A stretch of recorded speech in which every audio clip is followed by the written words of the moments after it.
All right, it is recording.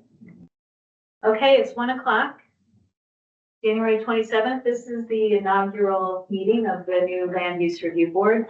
I'm the chair, Jan Hurley. And I think to start, we'll just introduce each board member, maybe starting to my left with Sarah. Sarah Hatt.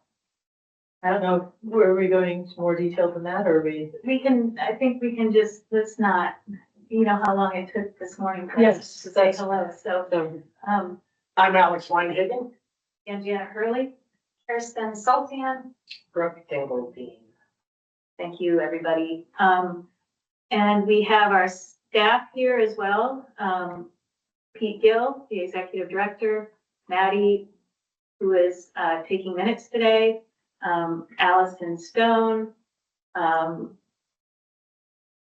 Erin, who is, you say. Sure, Erin Brondike, who is the state coordinator, Jenny Ronis, associate counsel. Thank you. And if I miss anyone around the corner. Yes. We got Rebecca Shelko. I'm sorry, Oh, Rebecca. okay.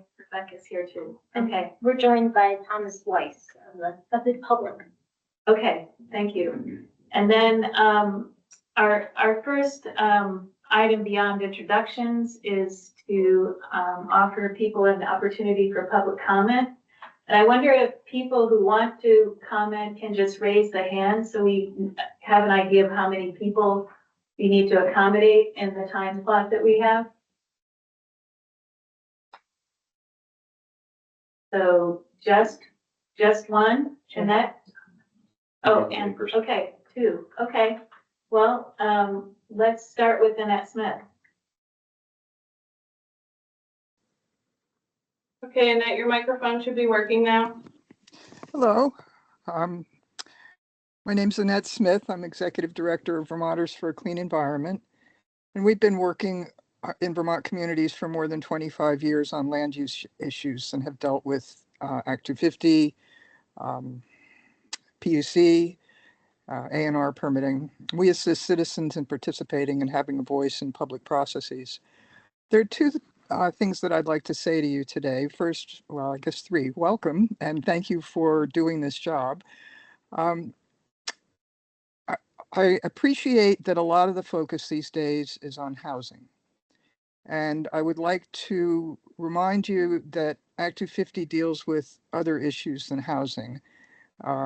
In my work, we see a lot of problems with quarries and gravel pits and compliance and enforcement.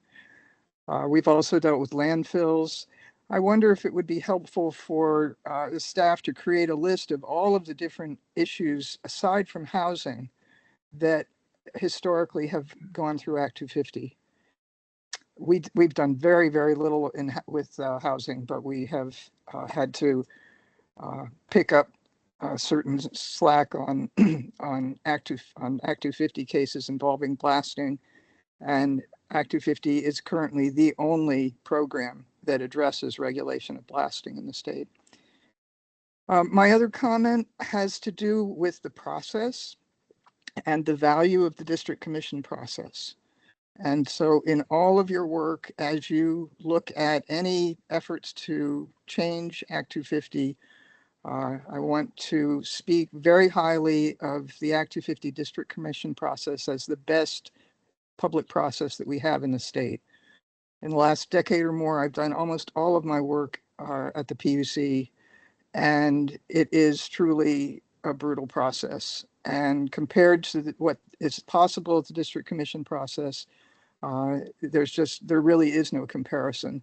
I think that the process has been degraded and can be improved to be the user-friendly process that was intended, but it does enable the public to come and speak without having a legalistic background. And so I just ask you to please keep that in mind as you do your work. And thank you for hearing my comment. And I'm sorry my video was so weird. Thank you, Annette. Hi, this is Thomas Weiss. I live in Montpelier, and I thank you for holding this meeting as a live meeting with live attendees. For those of us who prefer this. I have two comments I would like to make. One is that I urge you to move the three district commissions that are housed in this building out of this building. I have worked under that kind of a situation before, and it's very awkward for the subordinate units of the agency to be in the headquarters building. The second point is, I would like to know which term length each of you passed. If there's a 1, the other's 2 or 3 or 4 and 5, and I haven't seen that. So let us know now. I'd appreciate it. I have a 3-year term, I'm sorry, how many? 3, 3. 2, 1. 4, 5. Thank you. yes, 1, 2, 3, 4, 5. We didn't plan that. Okay, thank you. Well, good, we're good on time. So the next thing on the agenda is roles and responsibilities of the board. We need to discuss a succession plan. This is something that's required by state law. So, you have the The documents, I think they're on the table there.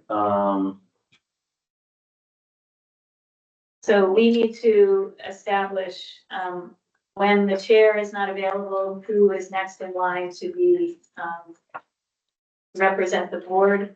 We have to decide on 5 people.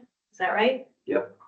There are 5 of us. We could potentially decide that, we go through each board member. Previously, it went to executive staff of the board. Do we have any discussion? Do you want to have any discussion about this? Yeah, I think it's important to distinguish what this requirement is from what we might want to have in terms of a vice chair and potentially a secretary or a clerk to take minutes. These are, correct me if I'm wrong, Pete, but these are 2 different questions. This is a statutory requirement. If something were to happen to the chair, not so much of a meeting to meeting administration kind of a thing, right? Correct. Yeah, this is an emergency situation. If for some reason there was a flooding event, for example, that cut off, communication and there was a decision that needed to be made that would traditionally be done by the board or the chair, however that sugared out, that we'd have a continuation of services. I think it makes sense since we're all, equal board members, and it requires 5 to just use the board. Janet is of course the chair, but then the rest of us can back her up in the event of an emergency. With this 5th successor perhaps being the executive director then, because there are 4 beyond, so we would need a 5th one, correct? Oh, yeah, good point.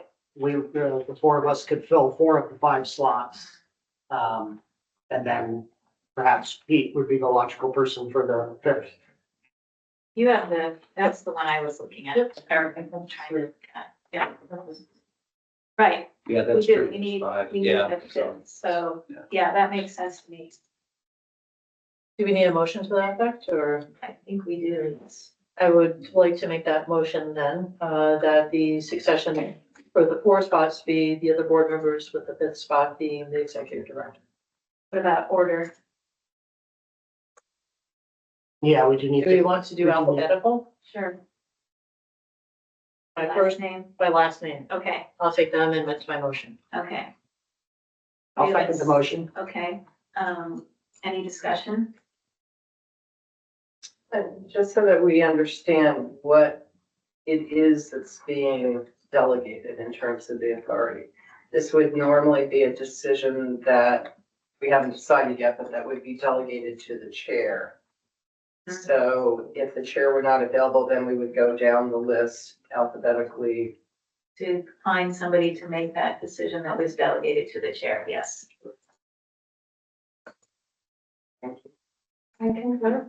Okay, so all those in favor of this motion, say aye. Aye.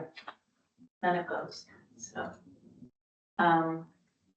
Okay, so we have dealt with the succession plan.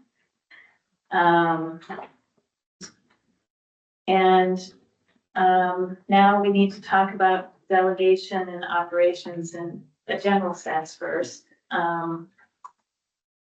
How we are going to delegate some of the work of the board to either individuals or subcommittees, and how we're going to be operating moving forward as a full-time working board.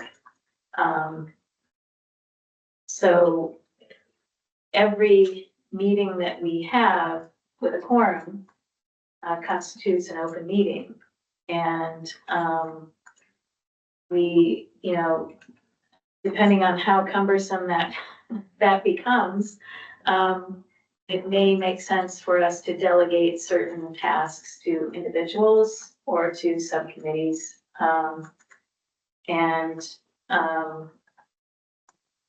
Just want to hear what people's thoughts are about how we can function as a board in the given the open meeting law and our task that is given to us via Act 181. I have some thoughts, but I'm curious if staff has any wisdom from the prior board, from the Natural Resources Board, and how things work there. Yeah, I mean, it might be helpful to, I can list out some of the delegation that the previous board, and remember the context is a little bit different. Obviously, that was not a paid professional board full-time as this board is, but in that instance, they delegated the day-to-day administration of the board, including budget oversight, to the chair. So those types of operations were the chair's. Personnel matters, including hiring, delegated to the chair. Enforcement. So the chair or the board has authority over enforcement matters to proceed in those. That was delegated to the chair. Participation in appeals and other litigation. That one had a subject to the board policy direction on positions to it. So it had a little bit of a caveat to it. And then coordinating policy issues with the governor's office, other agencies, and other persons that the board may wish to do. That was delegated. Appearing before the legislature on behalf of the board. Again, this one had a caveat subject to the appropriate board policy direction and their basic positions from prior board discussion on those. And then other authority or duties as appropriate or where it's not practicable for the board to act, or when their action is necessary prior to the convening of a board meeting. Yeah, that makes a lot of sense, given that the prior board had one full-time person, and that was the chair. And the other board members were not. And yeah, we're a very different animal. I know as just one board member, I'd be more comfortable not delegating all of those responsibilities to the chair. But some of them probably need to be, especially on the administrative side, if the chair is gonna have some, or someone's gonna have some kind of approval of timesheets or, that sort of boring humdrum stuff, but helps get people paid. To me, those seem like good, a good administrative delegation to the chair. But honestly, most of the other ones you ticked off, I kind of feel like those are board responsibilities rather than just one person on the board's responsibilities. For this board, yes. Let me just make mention of, what about our chief executive officer doing the administrative hiring? I mean, there's already supervisory authority in your position. We have an awful lot to be working on, a whole lot of tasks. And you already know how everything works. You're already in charge of it now, pretty much. Why would we not be delegating that to the executive? Some of it. So, yeah, just to add to that part of the conversation, there is a delegation currently. So the board was named as of January 1, and during that interim period where there was no board chair, there was a delegation both myself and to Allison to keep the wheels on the bus essentially of the organization. So giving us, authority to approve, purchases or whatever, things like that, or time sheets and things like that, to keep kind of those administrative things going. I think there could be some wisdom to having some of those things continue in that way. That could be something that you could delegate through the chair, or you could delegate that directly as the board to an individual. Has it been working in this interim period? I think so. I think we've been keeping things moving.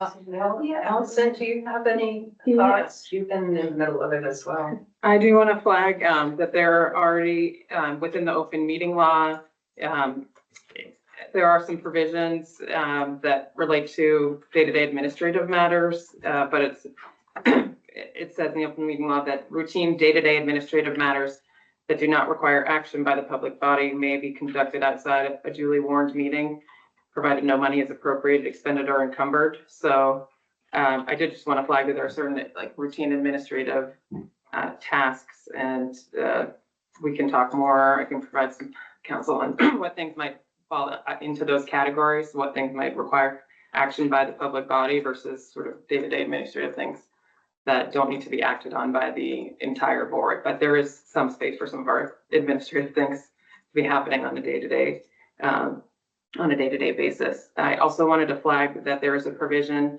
in Act 21 relating to the executive director who is responsible, has certain supervisory and other responsibilities related to administering the operation and implementation of this chapter, Act 151, excuse me, or Chapter 151, and the rules adopted by the board does say as directed by the board. So there is already some space in the statute devoted to the responsibilities of the executive director. And again, we can continue to have this conversation more about what that looks And there's like. also Act 181 calls out one role for the board chair to assign a district commissioner to, or assign another district commission to take a permit application review process from another when the other district commission is overwhelmed with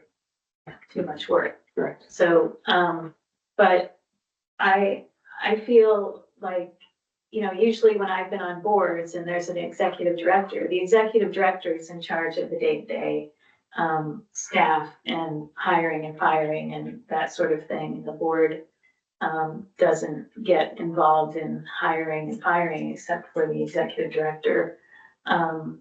The organizational chart that you showed us, however, shows 3 sort of executive roles that would report to the board, that being yours, Pete's, Allison's, and Rachel's. So maybe there can be, it seems like that's already been delegated to some degree. I don't know if it's written in the NRD rules and we're supposed to be inheriting that. But it seems like we can follow that to some degree. But some of the other things like speaking to the press or testifying before the legislature, I can't remember the whole list, but are things that I think the board needs to retain. And as we get further into our agenda, we're going to talk about the various studies and rulemaking priorities that we have given to us from Act 181.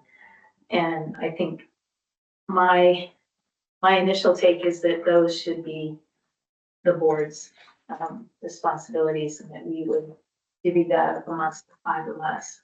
So, One question.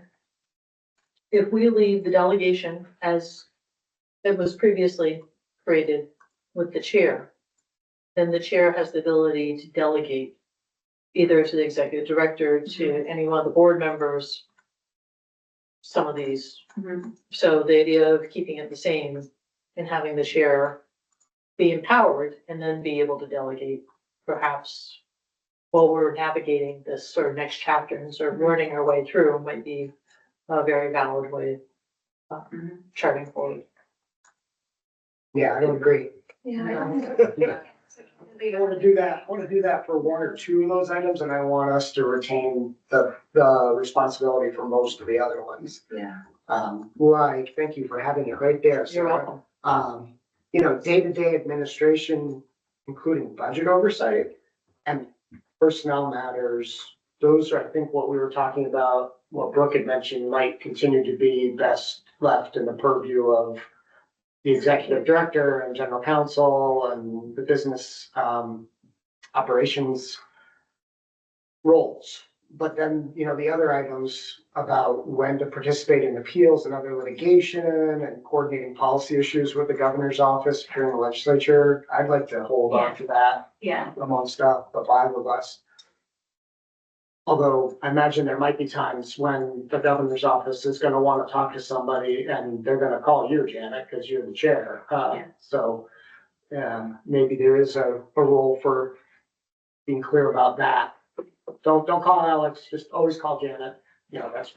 yeah, I mean, I think the board can speak through the chair, but I wouldn't presuppose what the board's position of is on anything unless we have already decided that in an open meeting.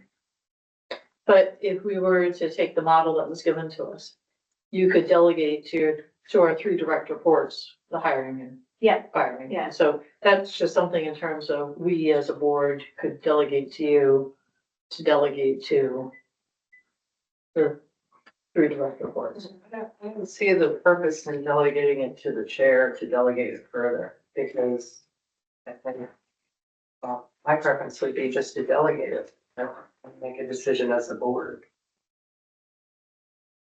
Not sure what the interim step would be, but I think Alex has a good idea in terms of a conduit or, communicator with the governor's office. I think that would be really important to have the chair designated for that. So you can make sure that it's consistent information flow and she can keep us informed. And if there's something for us to decide, then we can do that in an open meeting and then Janet can keep that back. Especially since typically the chair is the board member that helps set the agenda for the meetings. So, yeah, I agree. It'd be important for Janet to be the clearinghouse of what's coming in so that she can decide, you know, in coordination with staff, what we need to talk about at the next meeting. I thought, Sarah, you were talking about that as interim until we decided Correct. who to delegate to Correct. as a board. So I don't think we're disagreeing. So Peter, are we missing anything with regard to hiring and firing and personnel sorts of things that we really can't or shouldn't be delegating to you and Rachel and Allison? I don't think so. I mean, we've been working as a team very well on these types of things. So I think that's good. The only thing I would mention, well, I'll say two things. One, I think it's wise to probably try it out for size a little bit and see what works for the board. On all of these matters, you can always revisit. Right. And then I also say just on one particular item, number 3, there is the enforcement piece, and maybe Allison can speak to that more, but, or Jenny, but some of those, come up with some frequency on a regular basis. You may want to think, maybe there's one of you that is better suited to be the delegation, have that delegation to them, for example, because it's kind of on a weekly basis. We're looking through those, and I would just want to make sure that that and appeals, where there are decisions that need to be made on a pretty quick basis, can be done with, expeditiously. That's a good point. How quickly do decisions need to be made when it comes to that? Not always that quickly. I mean, with our prior board, when they were meeting every other month, that wasn't always quick enough for us to get answers. But when we have a a proposal for a settlement, I mean, it usually doesn't have to be responded to immediately. You usually have a few days or a week or something like that, or more time to have negotiations. So I think we have a little bit of space there, but certainly, you know, in terms of whether the board's going to participate in a particular appeal in the first place, right now as a practical matter, we're appearing in all the land use permit appeals. And so you could make a decision whether you want to continue that practice, and that we would be participating, at least monitoring those appeals. And then we wouldn't have to get direction from you on a case by case whether to appear. If you wanted to just say, go, we're make a decision on that we're going to appear in all of those appeals, and then we have that direction and don't need to come Every asking single each time. time. Yeah. But we still would be looking for direction on the type of participation, the policy direction that you want to go in terms of those appeals. And then there are certain things that as attorneys within the attorney-client relationship, the attorneys can make certain decisions about motions to file and things like that. But we would need some of that direction from somebody on the board. So if we were to establish a regular meeting, say, just once a week, and something came up in between those weekly meetings, we could schedule a special meeting with 24 hours notice, and discuss the appeal matter. Partly that might be an executive session, I imagine. Yes. So, so do we have to delegate somebody to deal with enforcement if we can do that? I don't think you have to do that. I don't think you don't need to delegate any authority today either. I think it's really important you're having this discussion, but I think we can also take some time and sort of see how things are operating, get more familiar with what that day-to-day looks like and what you're comfortable delegating or not. So I'll just jump in and add, on my part, I think it's appropriate to keep appeals with the full board, at least at this time. Just for sort of factual context, we've managed to operate with the chair, with the weekly meetings, taking about 95% of all of the, there'll be occasionally, there's fire drills occasionally where we need to get input faster, but for the most part, the weekly meeting for legal and the weekly meeting for enforcement has covered all of our decision-making needs in a timely manner. Okay. Yes, thank you, Jane. That's really helpful, and I think that, I don't know if we're ready to do this now or at the end of this meeting per the agenda, but I think our decision about how often we want to meet will help inform this conversation maybe in the future. Because just taking Janet's example, if we were to have a weekly meeting of this board, it sounds like we're gonna cover the bases. And, if we decide to meet bi-weekly or once a month, maybe not, but. I imagine we'll want to at least meet weekly. I mean, if we're, full-time working on stuff, we need to meet as a board to keep moving forward. I can't imagine that we wouldn't be meeting at least weekly in an open meeting. So I agree. if not, Is that if what not you were more. thinking as well? Yeah. Is that what you were thinking, Sarah? Yeah, me too. I mean, maybe even more. Yeah. So, yeah. And, it might be that after a while, we don't need to meet weekly or twice weekly or even 3 times weekly, but, this week we're meeting at least twice. I can imagine I'd like us maybe even to have another meeting this week.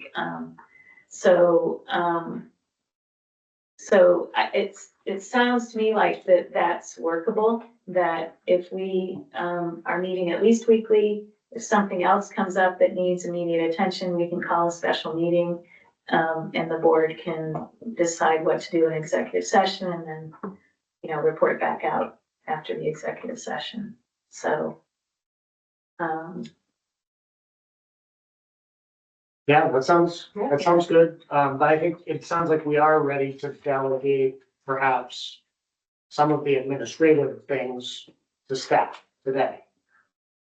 I mean, I think, yeah, I I don't think that, it sounds like none of us are interested in getting into the hiring and firing, that we want to leave that to each of the executive, staffers to deal with in terms of their own departments, so to speak.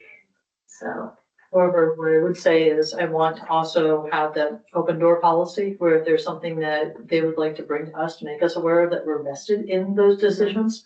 And so absolutely, I think that's a caveat to have.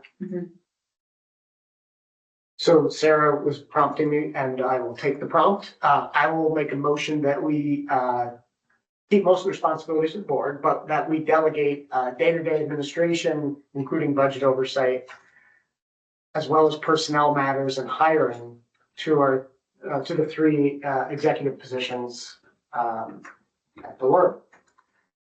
I might, sorry, just for the budget oversight, what are you, just to clarify, what are your, would you be looking to approve, not looking to approve, the budget before? Oh, no, I think- Day-to-day budget oversight, so understanding Expense what, reports. yeah. we're what not gonna expenses- sign every invoice or every check, but an annual budget, I think would be we would maintain our responsibility for that. That was the intention of my motion, yes. And on the budget side, I might suggest, and Rachel, you feel free to chime in, but maybe that would be something that Rachel and I see. Oftentimes you need two people to sign for verification purposes and such. It might make sense to have that to be me and Rachel Mhm. and let Allison do her legal things. Mhm. On that piece would be my thought. So we have a motion. Is that, yeah, can I just Yes. say, are you guys good with that? Does that feel comfortable, Allison? what's Yeah, that? I guess I'm just thinking about, I mean, I might like to just, in terms of like what you're delegating, be able to provide some counsel or, in terms of like the scope of what the authority is and what can be delegated, before there's. You're talking to Peter as the executive director on that question. I'm just, no, I'm just looking, I'm Just generally. thinking about, yeah. Because I you're was just- looking at Peter. Oh, So, sorry, yeah. Second, just as a point of order and then for the Okay, second, I'll yeah. second. okay. You want to do a reality check before we I do might, this? yeah, I don't know, yeah, I'm the risk averse lawyer, so I'm just, Okay. yeah, I think in terms of, I mean, just talking to, connecting with where's Rachel back there? Yeah, in terms of like the, what HR requires or understanding what HR requires for like appointing authorities, signing certain things, Okay. that involve expenditure of funds in concept, that's not an area that I am always dealing with as much, So do you want to bring this up at tomorrow's meeting for a Sure. final decision? And Yeah, Maybe I we think- can vote tomorrow at tomorrow's meeting. Table this for now. Is that okay with everybody? I think that makes sense. Okay.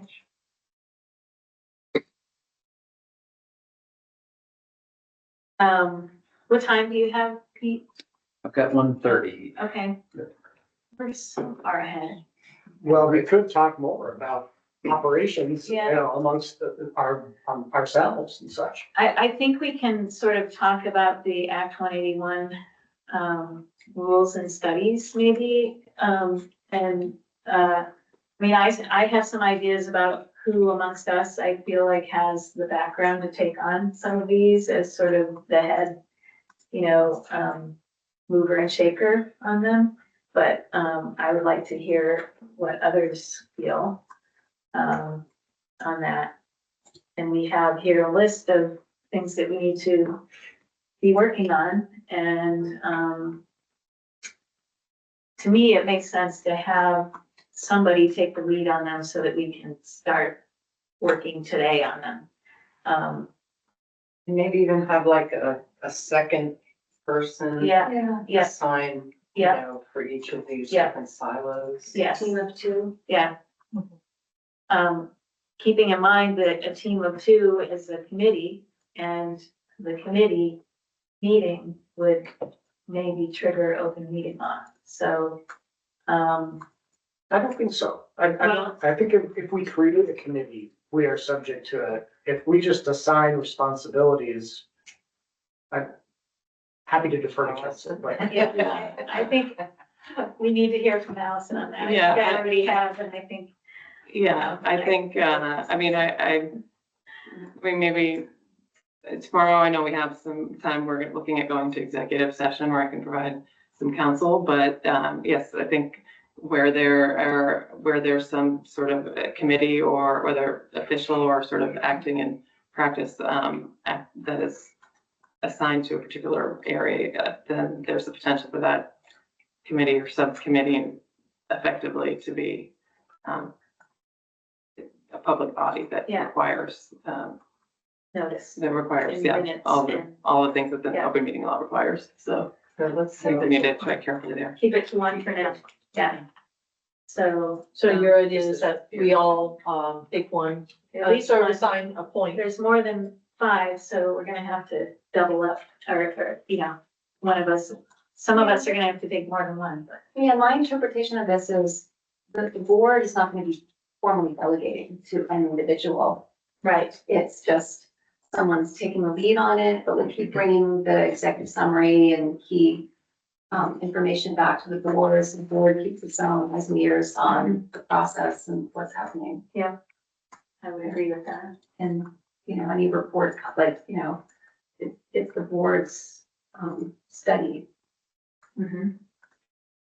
Yeah, One of it's sort of gonna be like Janet in her role of communicating with the governor's office or others. You know, she's designated for that role. So here we have all of these different tasks, so many of them. Somebody needs to be in charge of it in a sense. To get it rolling. Organize it so Yes. that the information can stay organized for the board and one Yeah. person has the continuity so that all the information is carefully considered and nothing is lost in the process. And for instance, some of them require convening a stakeholder group. And instead of this board sitting together and saying, okay, well, I'm gonna call this person, this person, this person, you know, we can't do that as a board. It's not productive to have that kind of work in an open meeting. We need to delegate it to somebody to get that going. And then convening those stakeholder groups. But yeah, I mean, so far, I think we're all thinking similarly about this. So it sounds like you want to dive into the 3 PM agenda item right now? I kind of do while we wait for our, for Rep. Sheldon and Senator Bonner. So I'd love to just maybe clarify some of these, because I think some of these got lumped together. Yeah, For instance, I think a lot, got lumped into the regional plan. Those are the different tier 1. Is it the transportation support study too? Is that? sorry, what are you reading from? Oh, so that, not all of these are for the, Correct. so. Correct, but the transportation support study had designated the NRB along with DHCD, the LCT, BAPTA to review state statutes for transit support. Oh, okay, yeah. What? What's the date? We're What's the just- due date on that one? We're just being consulted with, though. The Agency of Transportation is the lead on that. And they have to reach out to us. Right, and there are a whole variety of, as you said, like there was the land bank study and a few other studies that have occurred, but. Yeah. The ones that are listed on our agenda are the ones that we are the movers and shakers on. Well, I'll jump in and say, I'm interested in the appeals report. Yeah, good, I'm glad to hear that. And you already know how the wood products Well, yeah, so I is was going. gonna mention that I've already been involved in that Mhm. one study that NRB had asked FPR to take the lead on, and I've been in a liaison role with them. So I'm happy to continue on that study if the board would like me to. Yes, please. Jump in there and just say, Kirsten's been doing an excellent job on that. Well, and it is the one that has the nearest deadline, Yeah. right? So thanks, we're already working on it. Already extended. Right. I can certainly take the regional plan and map approval guidelines, as I have been pretty enmeshed in that in the last several months already. From the regional, planning commission perspective. Alex, do you have any favorites on that? I do, couple of them. Sarah, how about you? Many of them. I also have an interest in the appeals process, as well. I'm happy, We all have interest in that one. Yeah. yes. Yeah, Regional plan, happy to help out with. I think the idea of some of those, future land use areas, as those get nailed down. I'm happy to, I don't know what you were thinking about, Tier three is what I was thinking Okay, about. for you. Yeah. Yeah, me Yeah. too. And I'm also interested in tier 1A approval process, Yeah, but that yeah. might be something you could lead on if you're interested in it. So Okay, far, let's put everybody's some names thinking there. just like I was in my head. Huh.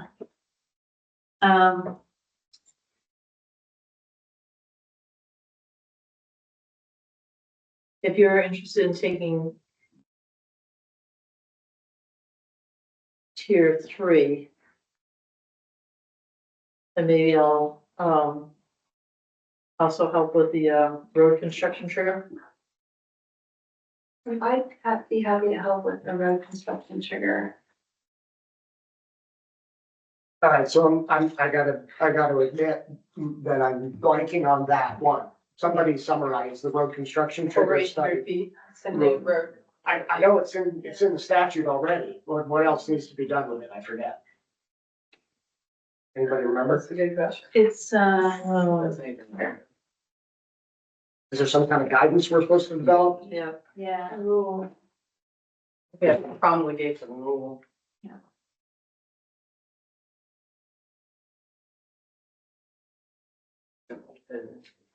Pete, Yeah, want to help us? yeah, I think it's rulemaking related to the road construction trigger, which is 2,000 feet of roads combined, the driveways and roads. Yeah, would trigger Act 250. I know it just seems so well laid out in statutory Right. language. I'm not sure what else there is. It's fairly detailed, but I think once you start to peel back the layers, you'll realize there There are are policy questions, positions okay. and things that you will want to either do guidance, rulemaking, et cetera, to flesh out how that operates in. Alex, you said you would be willing to.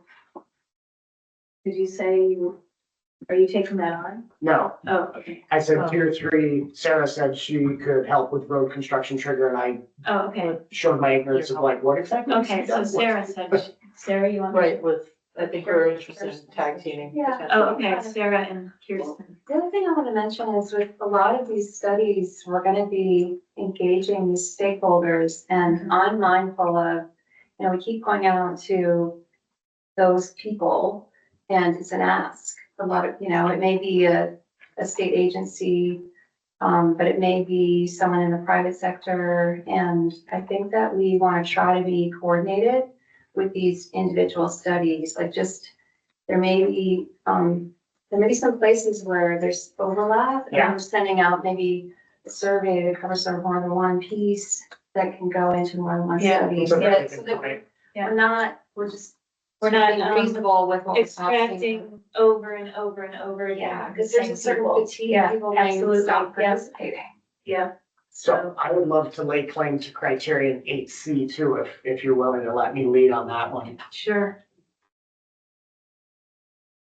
Just to flag for the rulemaking for the road rule, it says in section 20 of 181, the board may, so it's not required, but you may adopt rules after consulting with stakeholders to provide additional specificity to the necessary elements of the road rule. It's It's a So- discretionary. It's function. one of the ones that's almost the furthest out, so, But it says, yeah, the Not- agenda says it's a July 1, 2026 Yeah. deadline. It can't be right if it's a discretionary, right? I think that's when it becomes effective. There's- oh, it's Statute. okay. becomes effective. So we don't currently have a road rule trigger, but But effective. we will on July 1, 2026. Okay. So So to me, this So is, that's our this is rulemaking. low priority on this list. Like, we don't even need to do this unless we think we need to do this. It's not, we're not obligated in statute. I think that's something that we can both sort of stay on top of then Yeah. and be willing to like listen to and Yeah. see the need for clarifying and just Yeah, warehousing, Yeah. questions and concerns. I think what it offered is tier two, which everybody's saved for last, is going to be a heavy lift and that should probably, although it might trigger and probably take a few of us. yeah. We don't need to delegate anybody, I guess, for that, I guess. When it I mean, feels like we tier need to two- do the other ones first. Right, well, Right, the tier two is just It's everything else. defined as whatever's left. Right. When we finish the others, so,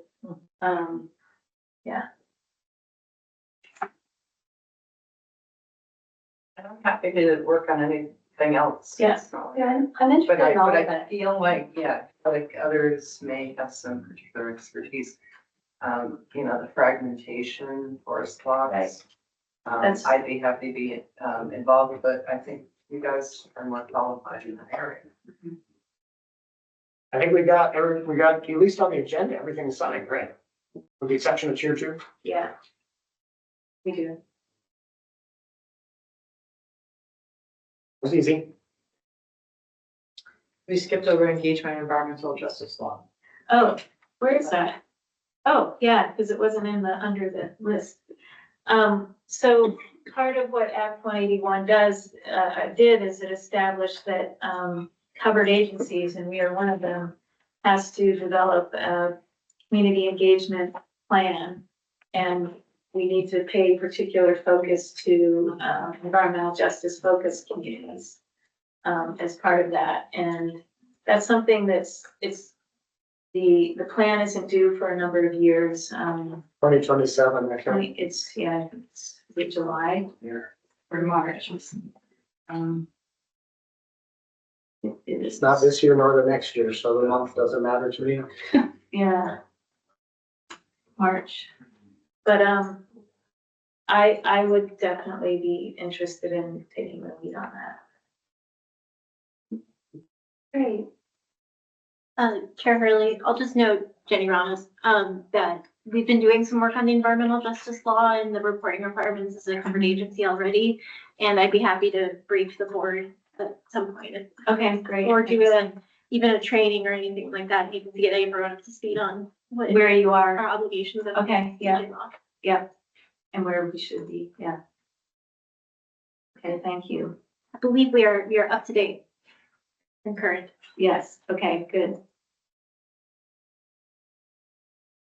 So as Sarah mentioned, beyond what's on the agenda for reports and studies we're the lead on, there are a couple that we're just meant to coordinate with someone else or consult based on them reaching out to us. The transportation was one of those. Yeah. There's one in here that I was hoping you would know about, which is VACTA in conjunction with the HCD and the LERB shall develop a process for mapping areas eligible Yeah. for tier 1A status. Yeah.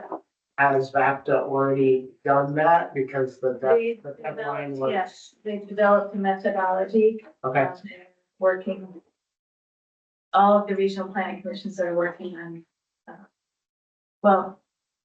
yeah, one? which one is that? This is the map overlay for front. Yeah, There's also it's just the really future the land future use map. land use mapping. Okay. And the tier 1A will come from the, centers that are defined Right, in those future land use maps and the planning areas around them or village areas around the centers. And then a municipality would decide that they want to apply for the tier 1A status. And, Sarah, took the lead on making sure that we are working on the tier 1A application approval process. And that we have that prepared by January 1st next year, right, Sarah? Very aggressive timelines, yes. Yeah. Okay, So that's, I think that that's kind of It's been. implicit in the Future land. use. future land use mapping. That's the question I'm trying to get to, because, I talked with the Chittenden County Regional Planning Commission staff, and they indicated that there was some sort of, statewide attempt at having a consistent way to map those future That's- land use that's areas. what they did. That's Yeah. your understanding? That's their methodology, yeah.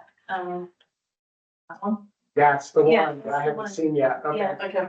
So, Well, so I guess where I was going with that, sorry to be, sort of opaque.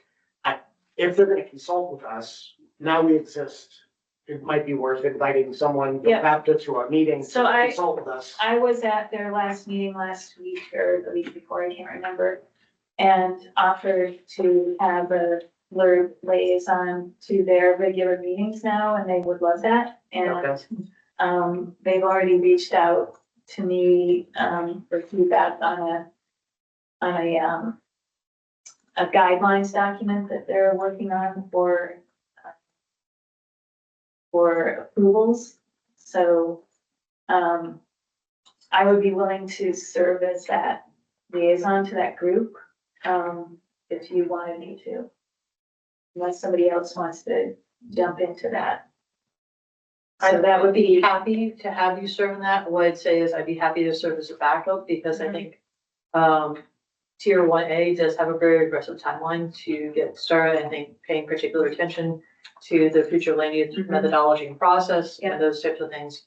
Yeah. Sort of, it needs to, I think there's gonna be a lot of overlap between your work on the regional plan map approval guidelines and also the tier 1A.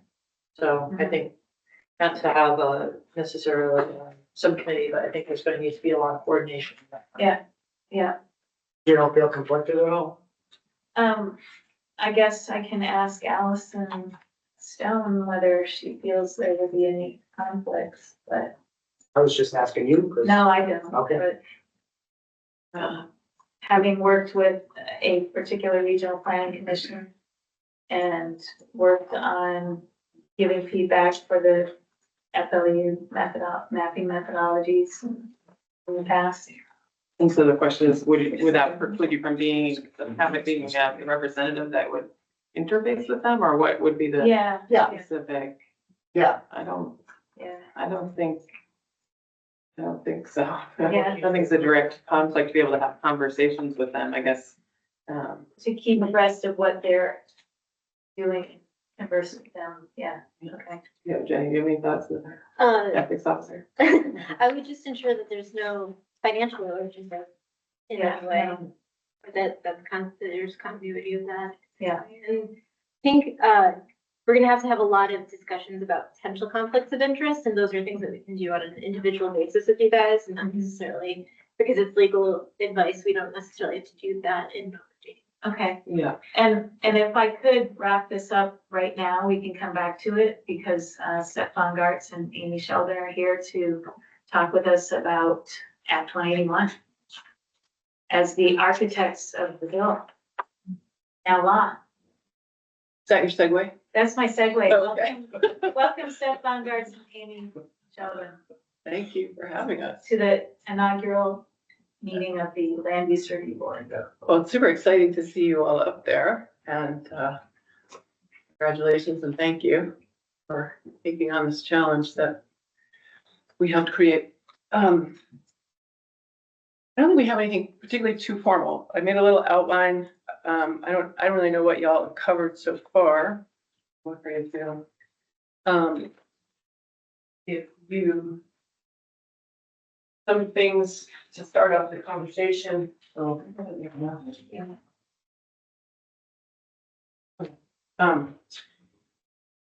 and what we're grounded in, and then have a lot of time for discussion if you have questions for us. I talked to Janet about doing this, it was to have a discussion maybe just beyond the words on the page and the legalistic framework you're operating, and really talk a little bit about what we were, bigger picture, trying to achieve and how you fit into that. Now that I've said that, you're on. We work well together usually. Anyway, I just wanted to kind of draw your attention to the vision, which is not actually in the same exact section of statute. And I don't know if you've already walked through it. And I just give you a little background of where it came from and how significant I feel it is in the conversations. So I've been in the legislature 10 years now and working on this update for pretty much most of those 10 years. I know there's others that were working on things before that that have also come into this change in statute. It was definitely a team sport. And part of that was in the interim year of 2023, creating a conservation goal through Act 59. And in that conservation goal conversation came the vision. And this vision is the one that I've just handed out to you. Probably, I think, worth reading. Have you seen it or have you looked at it yet? You have. Okay, great. Well, so it's codifying a lot of the things that you've done in your various backgrounds and the things that we've talked about as Vermonters around a vision for Vermont, both compact community centers surrounded by working rural lands as well as natural areas. But this particular vision also focuses on an intact and functioning ecological landscape. And so I just think that's really important because it's the foundation of a lot of what you're going to be implementing and doing from where we sit. I don't know if you're aware yet or have on your next agenda already, but Vermont Conservation Design is the way that is the foundation of that ecologically intact landscape. And it comes from our Department of Fish and Wildlife. And it's also, it's not a plan, it is a framework for how to conserve the biodiversity of the state of Vermont, not necessarily in its entirety, but in its majority, most of it. And it's our expectation that that's kind of the foundation of a lot of the conversations we're going to have around those ecologically significant areas. And there's a planning process that's happening right now through Act 59 that if you're not familiar with that already, I would encourage you to become. We did an inventory of existing conserved lands, and then there's a planning process that's just begun, and that's kind of taking that out to Vermonters and seeing what their vision is too. You should actually, just frankly, you should have Bob Zano come in and walk you through Vermont Conservation Design because it's foundational. And it's Is actually, he a Fish and Wildlife yeah, Fish and staff? Wildlife, yeah. He is. It's built into your statute, it's built into Act 59. It's fundamental. And so I think we really understand Vermont Conservation Design is actually required.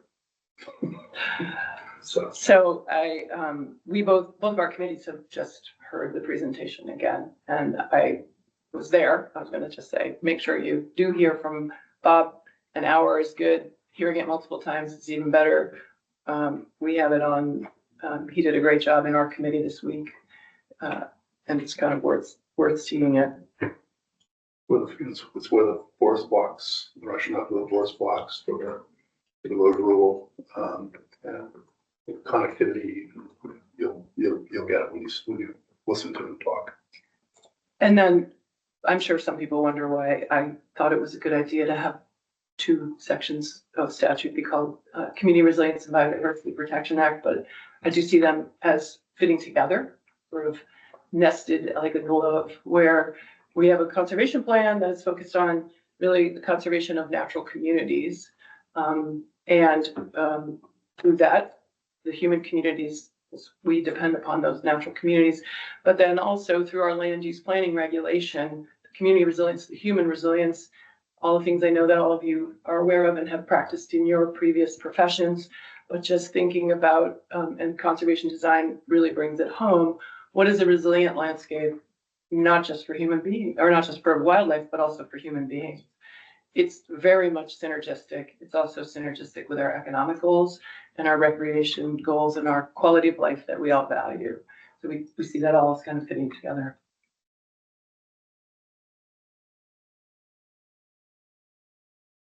Do you think it would be helpful to have not just Bob come in, but maybe Trey or someone who's VHCD who's working on the conservation plan for Act 59? Yeah, we are about to have our debut of that, of the inventory and where they're at with that. I'm sure it could be very helpful. I would say, I thought you were going to say, so we also paired the Bob Zano presentation with a Jens Hilke presentation, which was on habitat connectivity and corridors. And those are the things that you will be looking at as those kind of rare, irreplaceable resources through the Tier 3 mapping.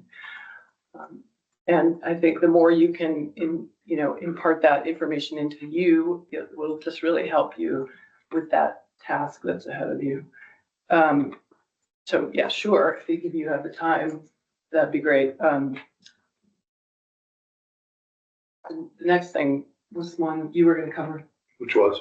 Independence of the board. Yeah, just to, you know this, but we set this board up to be insulated from politics and insulated from political pressure, from kind of any interaction with the long term, once the whole thing gets completely in place, the long terms and only for cause. And so the point is, remember that you actually are, the whole goal here is on the one hand, of course, you want to be fully aware of what's happening in Vermont. That's why, and that one of the reasons we said no to from the same county, because we wanted Vermont to be represented on this board as best we could with a 5-member board.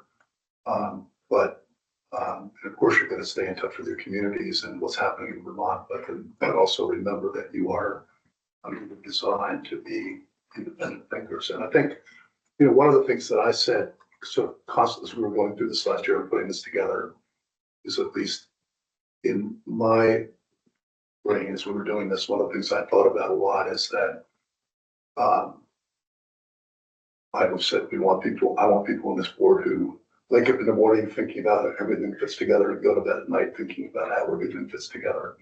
And so it's, I also think there's an opportunity and I hope you do, think just beyond the confines of the statute and recognize the potential that this board has to be a thought leader and to be a trusted resource legislature for regional commissions. You're already talking about that, the interconnection with regional commissions, local planning and zoning, even though you don't necessarily, you're not part of Chapter 117 in a way you really are. And everything fits together. And so I think if that kind of deep thinking is going to take place, this is the place for it. And so to do that and recognize where there are things that are not, if you think about all the wheels turning with all the little spokes on the wheels and the work, which ones are broken? Which ones do we need, could we be thinking about fixing in order to make this whole thing work better? I think, when we think about the board as a trusted resource from legislative committees, et cetera.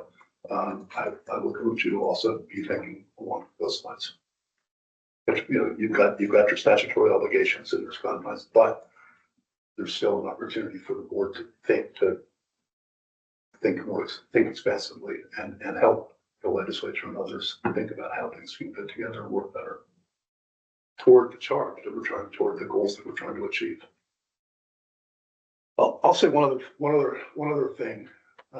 You're just thinking about the bigger picture and what on one level we've been trying to achieve under, Amy has been doing this for 10 years and led the commission in 2019.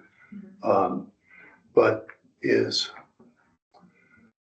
and you all know this, but very often the regulatory process, and this is sort of one of the reasons that it's been controversial, we end up using the regulatory process for after-the-fact planning. And one of the things and thus you have always, then that people saying we need to deny ability to appeal and those kinds of things. But I think that's maybe missing the bigger picture. And the bigger picture would be to try to move us every time we get the chance to do it. I'm talking about policy, which would be under charge exactly, but to, really having when we put together planning and zoning and regulations that we're doing it to try to have before the fact planning rather than, the way that it has sometimes, because we never did, the full part of Act 250 that was supposed to happen. So, we took little modest You're steps. saying because we never did the plan. Yeah, the plan. In some ways, that's what, with the consistent land use plans that we're talking about now, there's an element of that, because the difference is it's bottom up. Right. And so, that can begin to take place. And that's why the 1As and the 1Bs and the tiers and the Amy, is really the one who educated me about this, the whole notion of, jurisdiction, what's it called? Terminology for Location. location-based jurisdiction, location-based jurisdiction. So we're really, and that really is consistent with making the decisions up front, not using regulatory process and doing it after the fact, which again, will help make the whole system for everybody work better the more we can move in that direction. So those are just some of the things that we were thinking about as we put this together, along with Act 50 and even S100 does some of the same thing. And it's like with S100, there's the little bits of this in there with by right, the by right provision, and the provision that says that if it's zoned for residential, you don't get to appeal on character of the area, because you already made that decision. And that's, so there's a little bit of that worked into this, and just little threads of it. But I think the more we can move toward really good upfront decision making, where people understand that that's when you get involved, that's when the appeals take place, that's when the fight takes place. You do it there, not after the fact. Get more policy than what you're, but things for us all to be thinking about. That we get on there. Now you have something about location-based jurisdiction rulemaking studies. Well, so that was That's what sort of. we were talking about, studies and. Right, so that was also where if you, Seth got into the location-based jurisdiction, if you have, I don't know, questions about where we perceive we got to in the statute and then where we hope we're headed, or anything else we could help you with questions or what's on your mind. I really think your recommendation that we bring Bob in is the right place to start. So everybody's on the same page about what the important elements are in the, ecosystem out there. And I volunteered to try to lead on the tier 3 conversation. And so it'd be great if you could come in and everybody could be on the same page. So when I start making suggestions, we'll understand each other, because that's what it's going to be based on, is the Vermont Conservation Design data sets and framework and all of that jazz. I do think that this board's purview over the regional plans and the future land use maps that come along with them is basically what you're talking about, Seth. And that's where the crux of the pre-planning is going to happen. Because when I saw this bill finally come to fruition, my first thought was, whoa, there's a whole lot more responsibility and power wrapped up in regional plans all of a sudden.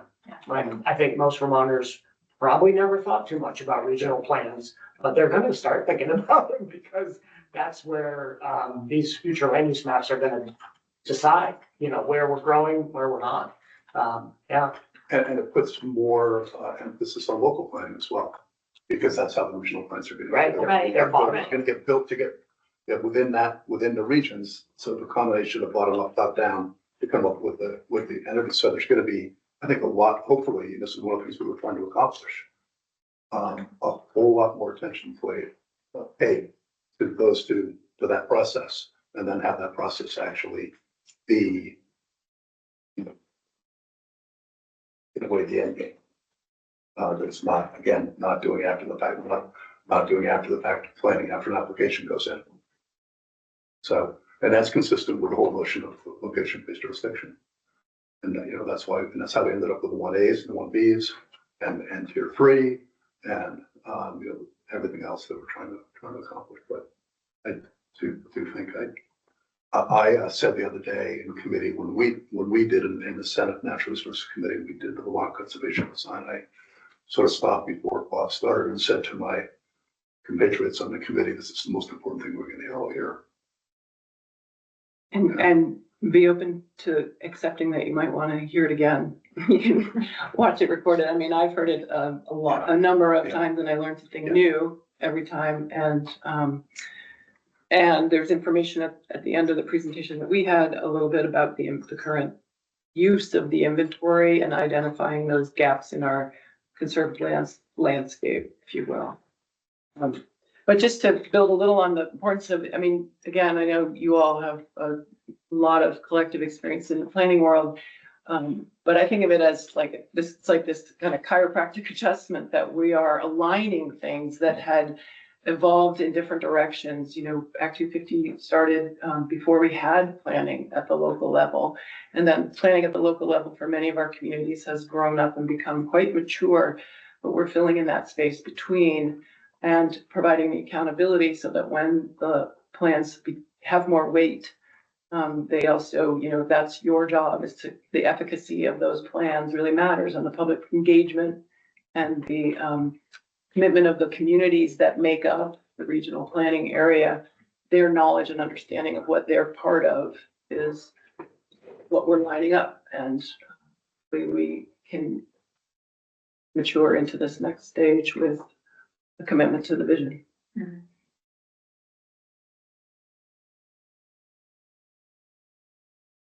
So question, I think, I don't know about the rest of you, but, I felt like, hey, professional level board, we're all full-time staff.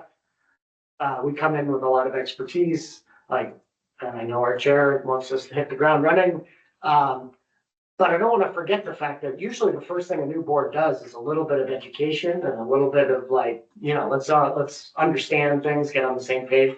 So question, anybody else you would recommend that we bring to us to help give us some information in the first couple months of us being us, besides Bob? Yes, there will be. I would like to just take a moment and I would send you something in response to that, but that's a great suggestion.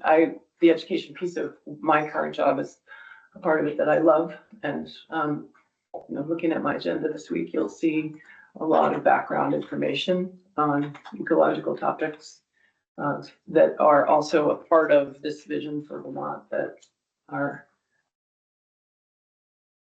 potentially useful to this board, but I'll think about others as well. Yeah, we can, you know, somebody just doing a really good wetlands presentation for it. I know you know it, and they understand, you know, it's good, at least when you understand the importance of wetland, but it still helps to hear it again and to really get into the science a little bit deeper and stuff with that. And, you know, the whole river corridors bill that we passed last year, you know, you ought to understand that. And again, not directly, but it's all part of the really resilient landscape. Oh, it's got to factor in significantly on tier 3 conversations and what level of oversight's happening through A&R versus not. I think it's important for us to understand. Yeah, how the pieces fit together. So we go back to that, how the wheels turn. Yeah. I think we should have, you know, maybe coordinate with BAPTA, and see, you know, where they are with, the future land use mapping, sort of give all of us an understanding of what they're doing and how that's going to inform the tier process, and how it's not some of it. I mean, some of those categories that the future land use categories, some of them will translate into tiers, but not all of them will. And some of our tiers aren't going to be based on that future land use map, or some of the boundaries between the tiers are not based exactly on that future land use mapping. And I think it confuses people. They don't, you know, we created these 10 future land use categories, but not all of them are informing those tier 1 and tier 3 boundaries. The tier ones should be in there for sure.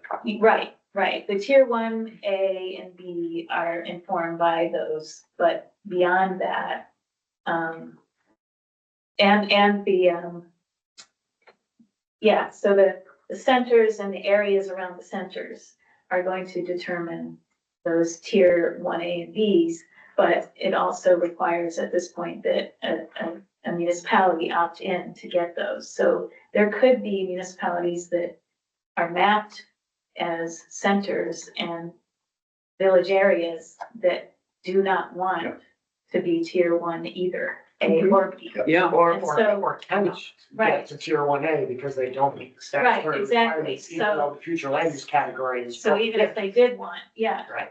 So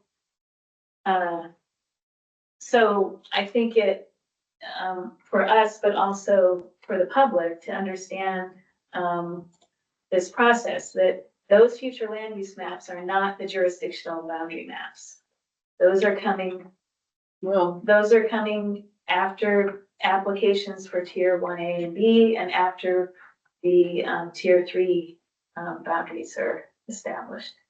well, the tier 3 is definitely hanging out there. Yeah, There's the interim exemptions yes, that are a in placeholder place, for the yeah. tier 1As and to some extent the Bs. So I think they should line up. unless there are municipalities who opt out. Yeah, And so I'm saying they're not exact, and there are 10 other categories that, there are 6 categories that don't translate into tier 1. And those boundaries aren't gonna be what's determining the tier 3 boundaries. no, they're not. So, That's right.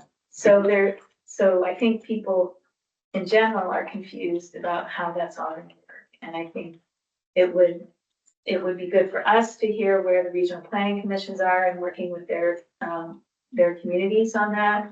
But also it would help the public to understand this new framework to have in an open meeting some.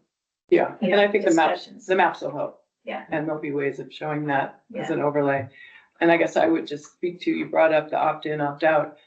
I feel like this is a pretty big ask for a community. Tier 1A, for me, they both need to be opt-in because we're asking a town to take on a responsibility of overseeing a permitting process. We know many of our towns, 50 years later, still rely on Act 250 for development review. And so to me, it's really important for us to stay with opt-in because they have to know that they're taking that on and they have to say, yeah, we want to do this. I think I'd take that one step further because I think we're part of a process. And I think understanding our impact on the larger process, now with the community investment board. So Right. there's the future land use, there are the tiers, and then there are the different levels for benefits. Steps. And so I think that would be very helpful to hear that piece of it too, to make sure that when we're threading things together, we understand our role and our impact within the larger process. And I think to speak to the, sort of the larger, broader vision too, is Franklin County Northwest Regional Planning just approved for the first time ever a plan for Isle of Mont, which previously did not have a plan. We have many of our rural communities that have not invested in their planning process. And I think to be keenly aware of that and our role is educating how a lot of these towns, which are still at the very beginning process, have a role to play in this larger statewide conversation. Their ACTD has very good presentation on how the Community Investment Board, can't remember the previous name of it, but Downtown board. how all of those have translated. That's probably information you've received, but maybe having them in would be part of your Yeah. background. So you can share that common language and the visuals. They begin to get to helping with visual learners, see how things line up.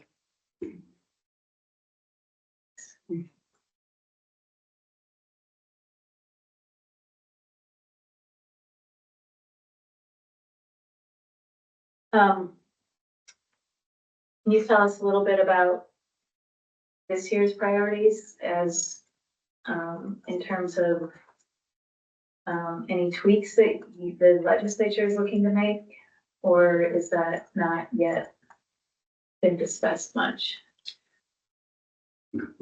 Well, I guess I'm curious, are you asking sort of directly about the open meeting law and how you function as a board, or No, just other things? no, I mean Act One, I mean Act 181, corrections, changes, clarification. well, Act 250 We haven't seen a list. I know it's incoming. from the governor, you mean? Yeah. Yeah. And I mean, my personal, desire is we've made a lot of changes. There's a lot of things that you all are charged with doing. And I would like to, not make significant changes at this time. I mean, I guess if there's little things that need to happen, we're open to that, but, this whole thing is, we think, well aligned. And, frankly, one of the things you hear from the regulatory community is if you could just keep things the same for a little while, we can figure out what the landscape is. And so I guess I fall into the camp of let's stay the course and let you get started and do your job and start learning from the reports and the process you're in. I would maybe say, it's almost saying the same thing, but we've put a lot on the towns and regions in the last 4 years in particular. And now you, and actually on the agency as well. And I think it's really important right now that we do something that the legislature doesn't always do, and that's actually just really focus on implementation. And not be off to the next shiny object, but we've got a lot going on, and I think, and again, we've also put a lot on the towns and regions in particular, but we need to help them, not add more to the pile. So I think my attitude coming into the session as it relates to my morning committee of natural resources has been really just it's not that exciting. I always want to talk about some big thing you're involved in. In my view, it's implementation and just doing what we can to be fully informed about how it's going, get the players in, discuss it. And as Amy suggested, maybe there's a tweak here and there, but that's not a priority. But you two don't have a list of tweaks of your own. You're like, Okay. man, we couldn't get that across the finish line, but we're gonna do it this year with our Act 250. You don't have a list. No, Okay. no, and we actually, relatively speaking, we got in here everything that we wanted. It's really just, anyway, we're set. It's implementation this time around. That's helpful to know. Yeah.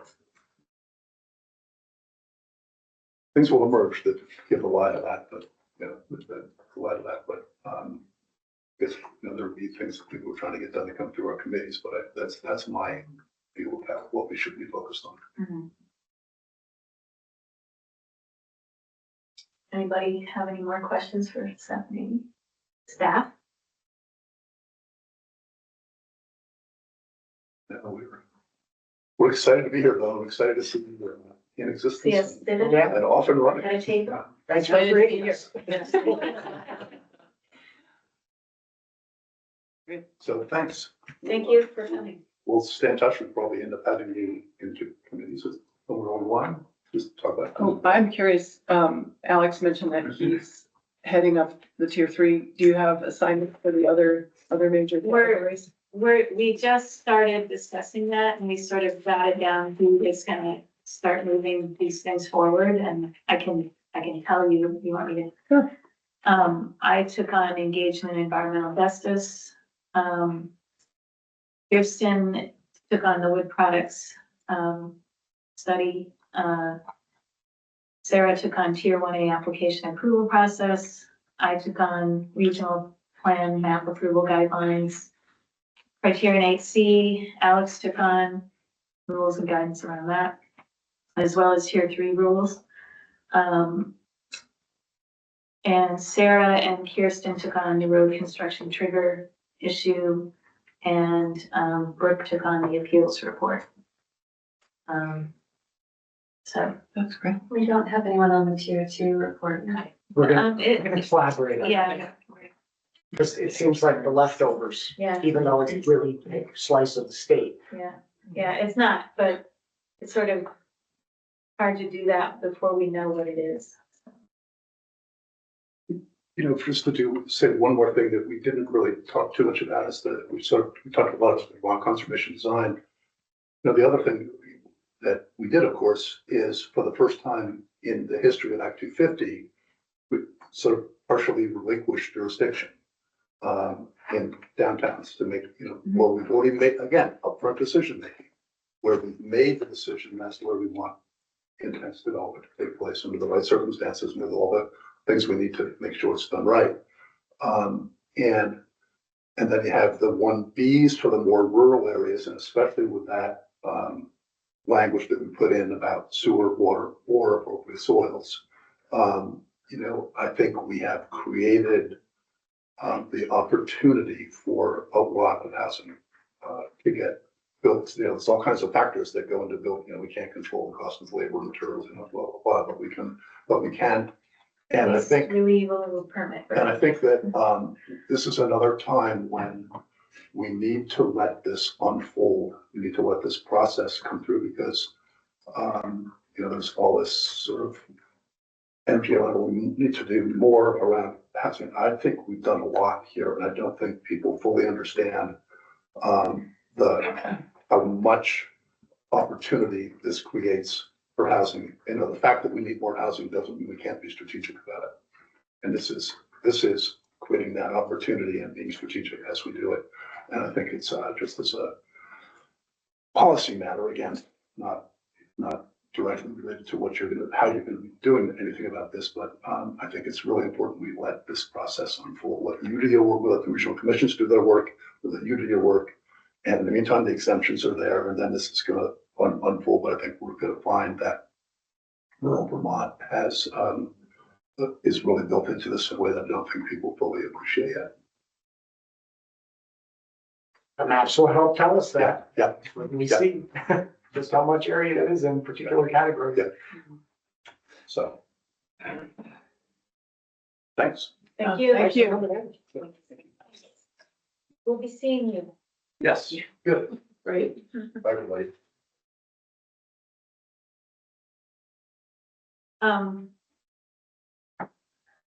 So we can continue talking, but maybe we should ask if anyone thinks that we keep going. Break or anything, everybody good? Yeah? Yeah, okay. What do we have left for the incentives? Scheduling of future meetings, if you wanted to talk any more about roles and responsibilities, we could go back to that. But scheduling of future meetings and then adjourning. Okay.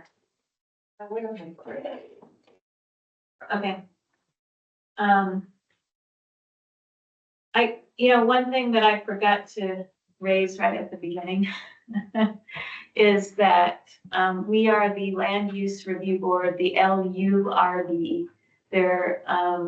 The LURB is in statute, and, the staff have put in a lot of time changing everything from NRB to LURB. And I know that there are people out there who want to call it the LRB. But it is, until there's a change in statute, going to be referred to as the LURB. If you need to use the acronym. Otherwise, you can call us the Land Use Review Board, so. I can say there's significant costs in terms, not just time, but actual costs in terms of changing computer systems, et cetera, to make that change. So, we wanted to talk about scheduling future meetings. We talked briefly about maybe having at least one regular meeting weekly for at least the beginning. This week, we're having 2 regular meetings. I think we warned them both did we warn them both 48 hours in advance, and does that make them a regular meeting? Yes, That's nice. not we did, but they're all special until you, I think. Until we correct me if I'm wrong, establish Until you a establish a schedule. regular Okay, meeting. okay. If you So, want Monday meetings, that would be a regular meeting or something, for example. Yeah, Monday might be a good day because the legislature doesn't meet on Mondays, Yeah. which for the time being. But yeah. for the It also time helps with getting the draft minutes posted because they need to be posted within 5 days. So if you met on a Tuesday, they would need to be posted on a Saturday, being. Mhm. which doesn't align with the schedule, so. Yeah. Yeah. Uh, So, my co-counsel has reminded me that we do have court, that's the day, Monday is the day when the court schedules a lot of conferences. So, but Are it would they- just need to be, day long, often? no, they're usually 30 minutes. And if there was a regular, depending on how long the meeting was, if it was the whole day, that would be a clear conflict. But if it was a certain period of time, we could note for the court a certain unavailability or one of us would cover, so. Okay, we You can do work that. around Monday meeting. I think if we do could work that. around that, yeah. okay. Well. Does Monday sound we warm it up to good for a the- Monday meeting every week or not so much? Monday is great, except status conference today for these guys. I mean, we're gonna get one or the other of them probably for the majority of their meeting, not both. Yeah, I think if they're comfortable with it, I am. Make it, I think we can start with that and make that work. Okay. But Works for me. You don't think do we have to have a motion to decide that we're gonna have regular meetings, at least for the time being on Monday? I think so, Can I ask for a motion? Do we need to pick a time? Yeah, probably. That would help for scheduling Yeah. purposes. Figured, yeah. What time, Pete, what do you think for time for you guys? I mean, given a Monday, it's always nice to have everybody get their ducks in a row a little Yeah. bit before you get started, Not, I would not say. morning then, So, maybe either late morning You know, or like early Like a afternoon. 1 o'clock meeting or something like that might work well. And you think an hour regularly scheduled or longer? I'd say two, So, at least. Yeah.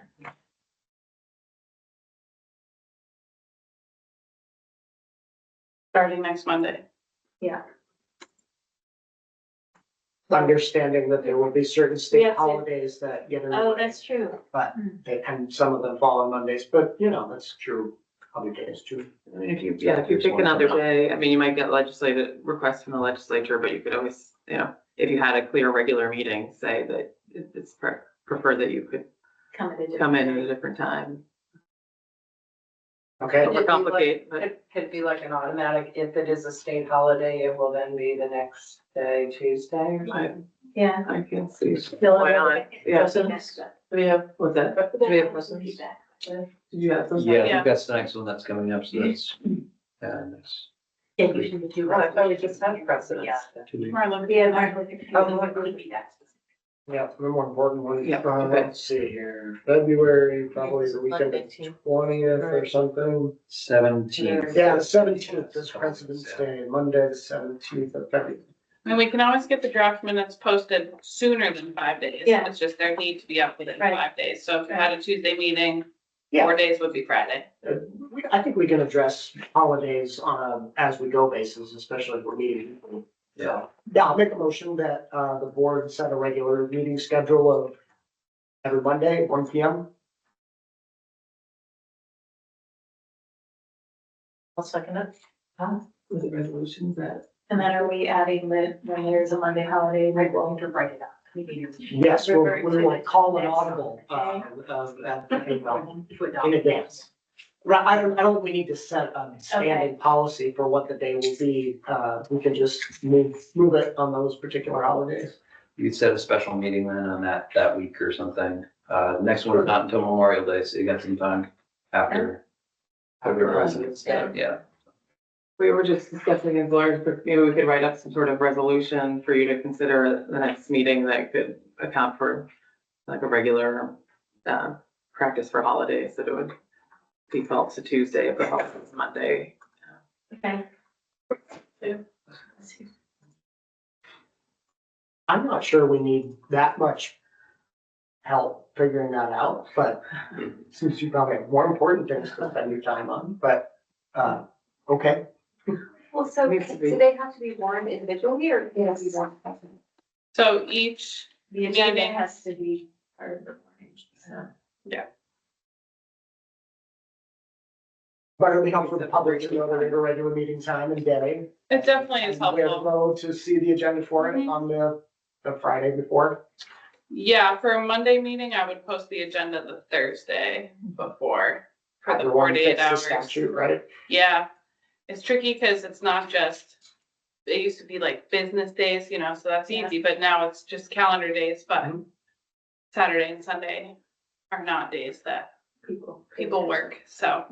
But they still count for the 48 hours. They do still count for the 48 hours, so because of that, I just bumped it out to Thursday, so that gives enough time in case something comes up, you wanna change the agenda, still have time to do that basically up until Friday. Sounds good. I think I'll just talk to the logistical issue right now in terms of draft meeting minutes, usually within 5 days. Is I'm not expecting that we are going to approve at the next meeting the minutes from that previous Monday. I think we can have a couple weeks until we actually need to act on approving minutes to give staff time to be able to catch up. Because I think recognizing that we are going to create a little bit more of a strain on staff by meeting weekly. And just, I'm not going to set the expectation that we necessarily need to each Monday act on the minutes of the Monday before. That's, Well, we need to discuss, once you let this motion play out, whether staff is going to take the minutes on a regular basis or one of us is gonna do that, since we're all paid too. But you have a motion on the table. Yeah, any more discussion on that motion? I forgot the The motion. motion is just that we're gonna do, yeah, Mondays at 1. Make it Mondays. Okay, no more discussion. How about all those in favor? Aye. Aye. Okay, that was unanimous. The board will have regular meetings on Mondays at 1:00. So now can we talk about the other part? Do we need a vice chair to be run the meeting when Janet's unavailable? And do we want to appoint someone to take minutes from the board so staff doesn't have to do it? I want to hear from everyone else first. I think we should have a vice chair. I think usually there is, nothing else, clerk or secretary that's appointed just if necessary to convene a meeting, say that we don't have quorum and we're not meeting that day. I would say that, depending on the subject matter, it might be sometimes that we might be fine taking our own minutes. But I think that when you take minutes, it impairs your ability to fully participate as a board member. But the meetings are recorded. Correct. So a board member who was listening but not necessarily madly scribbling could then take the minutes after the fact with the help of the recording. Very time consuming.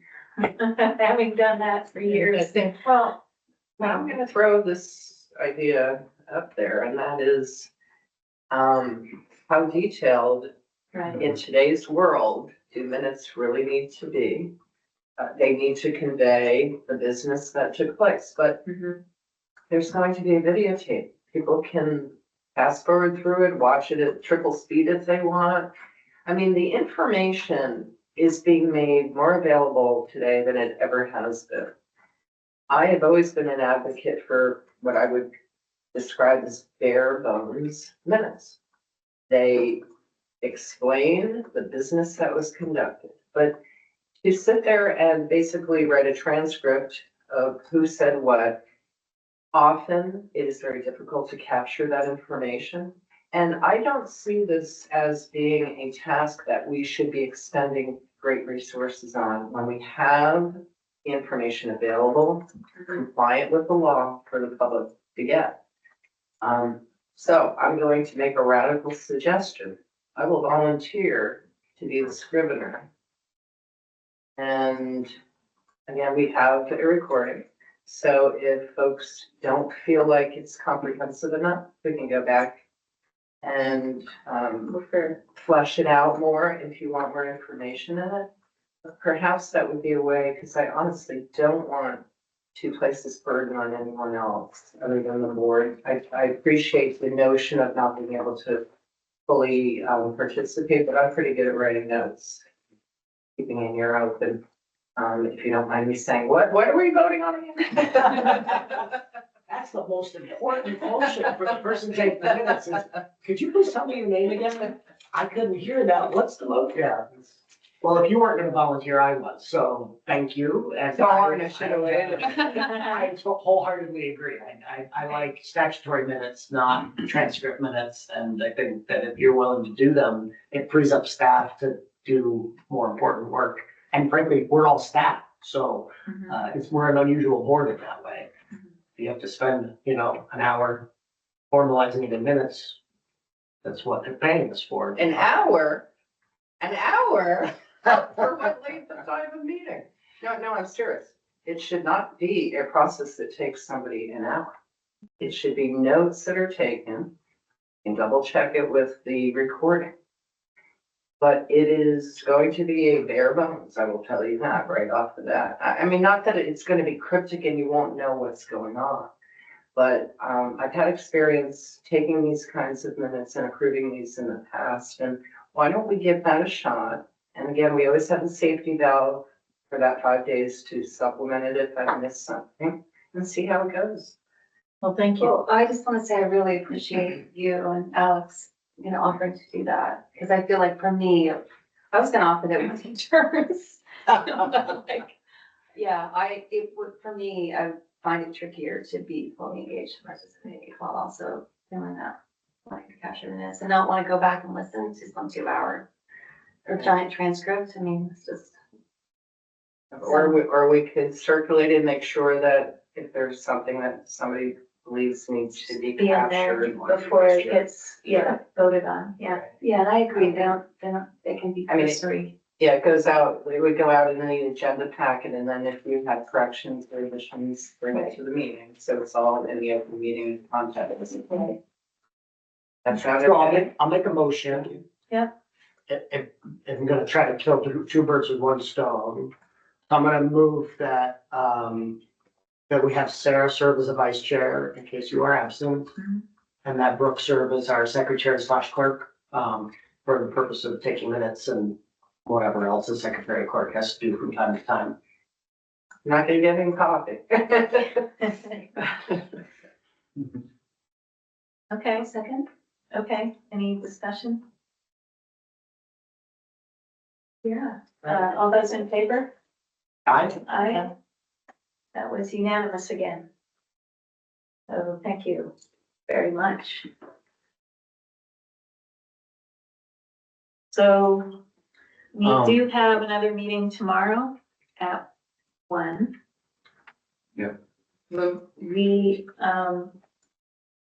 this will be the physical space. Those who want to come here can come here for that meeting, and otherwise, board members are welcome to be remote. I will be remote from my home in Win Hall, so. And we can all be remote so long as there is the physical Right. location and you know. Right. I will be, We both live in the Running area, so the that's camera. helpful, yeah. so you can see if there's other Oh, folks in the and- room. Actually, one other thing about scheduling future meetings, one of the thoughts I had was that it would be nice to hold some meetings around the state. So that this isn't necessarily the only place that we ever have a physical meeting, but that maybe each of us as a board member can host a meeting in, say, one of the regional or the district commission offices that is closest to wherever each of us is, and just sort of get a feel for the whole, for all of us board members and others who are interested in watching or being part of this. Yeah, that is a good suggestion. Can be a little bit tricky with some of the building permissions, especially with state offices that are in like buildings and Essex. general services.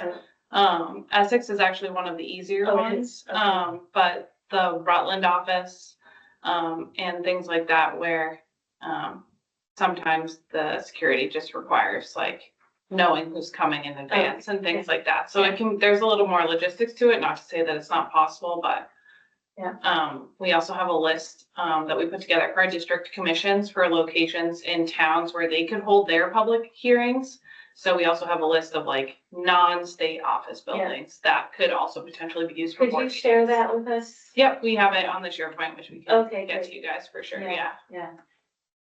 But I think it makes us more, approachable on a statewide basis. So can I ask a question? Yeah. So would you envision that the board, or at least some of the board members, would go and be in person around the state? Yes, Okay. for, at least once. Yeah. Like once a year, maybe in this year, maybe each of us host one of these, Sure. in this first year. Yeah, we'll get you guys trained up on the technology that we use to run the public hearings, because we're using this camera to do that, and just making sure that all works with your computer and, knowing what to do when you have to run the meeting from your laptop or whoever else would be there supporting you. So that's something we can train you up on. Okay, thank you. I 100% support that. I felt like, regardless of whether we did that or not, I wanted to visit each of the district offices soon. And be able to chat with the staff, and I think having a board meeting there would be a great way to do that.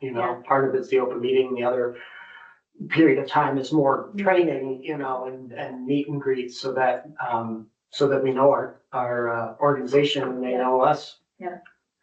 I think that's one of the things I really enjoyed about being on the downtown board, was when we had a downtown that was up for renewal, being able to go and sort of tour those areas, hear those things that were going on within those areas, and have some of that sort of face-to-face time, as well as that sort of area-specific learning. So I think I wholeheartedly agree as well. But we should figure out what the traveling roadshow, like, what we're aiming to accomplish beyond just the meet and greet part of it, in terms of like the board meeting. Especially if we're hoping that district coordinators or staff at those offices are going to participate, and giving them an opportunity to provide something valuable. Right. Yeah, okay.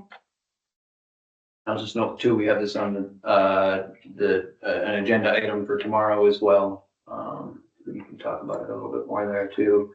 It'll be helpful, I think, also not only to see the staff, but also give the district commissioners an opportunity to meet you all too. It would be great.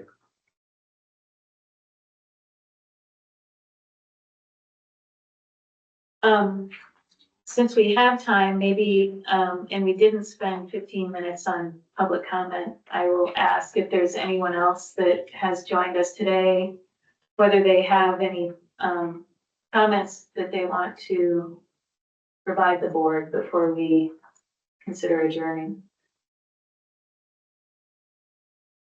And if you do, you'll just need to raise your hand, and I can unmute your microphone.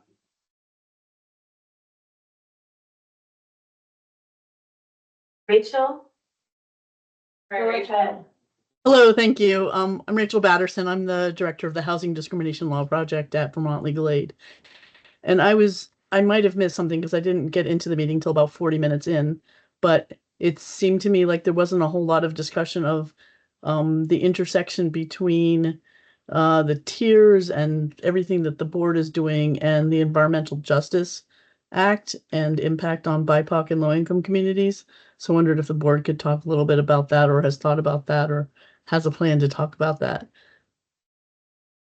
So we will be developing a plan of community engagement, Rachel, and that will have to have particular focus on environmental justice focused communities.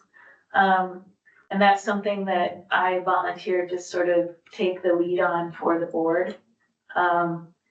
It's something that we have a deadline a few years out on, but it's something that we will be looking at from the get-go and developing.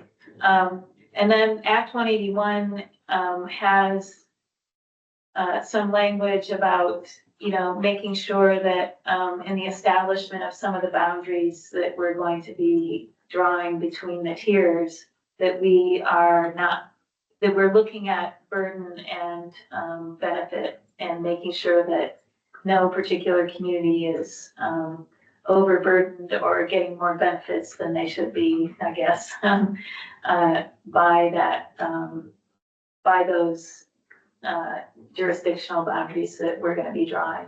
And those, you know, that's also a couple years, well, a year and a half-ish maybe out. So those are questions that we are tasked with looking at as we proceed with our one Act 181 mandates. So, yeah, thank you for asking.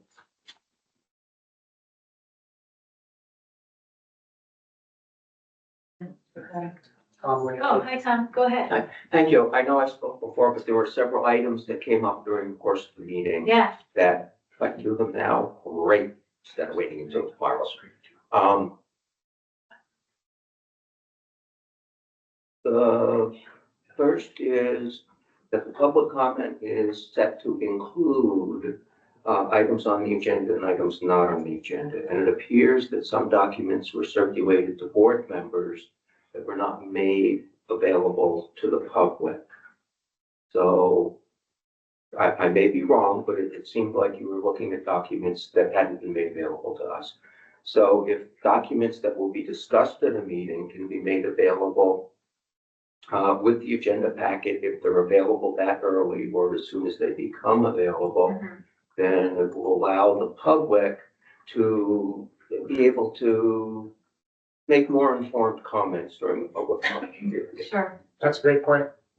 Thanks, Tom. Second is, I was looking to see if maybe some of them had been posted, and I went to the SOV guest site or Wi-Fi connection, and it requires a security key or something. So that could be posted around or made available so that we can indeed get into it. There is a guest Wi-Fi connection. We can make sure that you. It says SOV guest, but when I clicked on it, it gave me Yes. enter the security code. Yeah, yeah, So if there's a security code, tape it up on yeah, the wall. that file cabinet or something. yeah. Big enough so that we can read it from around the room. And we could also tell people that at the beginning of the meeting too, if they're here. For people that are physically here, yeah. And something else, you were talking about the database or something. I would appreciate it if the Act 250 database could indicate, we can check on, a various list of things, whether they've been approved or denied or whatever. I would appreciate an appeals checkbox so that we can easily see which permits have been appealed, not have the court documents on there, but the court's docket number, so that we can more easily link between an appeal to the court documents. I see Rachel nodding her head behind you. I will speak a little bit. Done a lot of work. Our records and information management officer actually has just made all of our environmental board decisions available online. But that is something that we are trying to figure out how to put a nexus there in our database. It doesn't currently exist, but that is quite well taken. It's something we've been thinking about as well.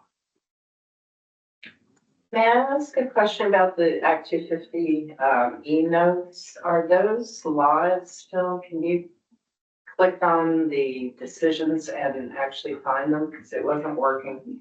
There's not links within the e-notes, but they were updated recently, and there is now a search functionality that you can basically use the citations from the e-notes and put those into the database and find them. We used to have them just posted online by year, and right? we were all used to it, but it was a little bit clunky, and now you can search for them. Thanks to good work with Alex and Rachel and that team, so Maddie as well. So yeah, those are up and available. Thanks. Those are my comments. Thank you very much for giving me the second opportunity. Sure. And I didn't mean to interrupt you, I was trying. No, that's fine.